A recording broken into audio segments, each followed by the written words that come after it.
Hello guys, welcome back to our channel. If your Rheem Gladiator water heater suddenly starts acting differently, whether hot water feels inconsistent, settings seem unusual, or something simply does not feel right, it can become upsetting. Sometimes the system works part of the day and then changes behavior later, while other times small signs appear that make you wonder what is going on.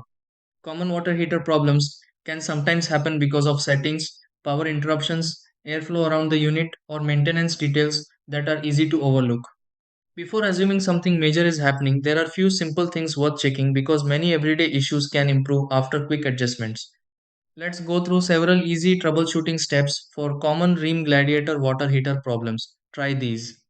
Step 1. Check the temperature setting on the Rheem Gladiator water heater if hot water feels different than usual. Step 2. Confirm the power connection linked to the Rheem Gladiator water heater is working normally. Step 3. Look around the Rheem Gladiator water heater for signs of moisture or connection changes near plumbing areas. Step 4. Keep the area around the Rheem Gladiator water heater open so airflow stays unrestricted during operation. Step 5. Review the display or controls on the Rheem Gladiator water heater if unusual behavior continues.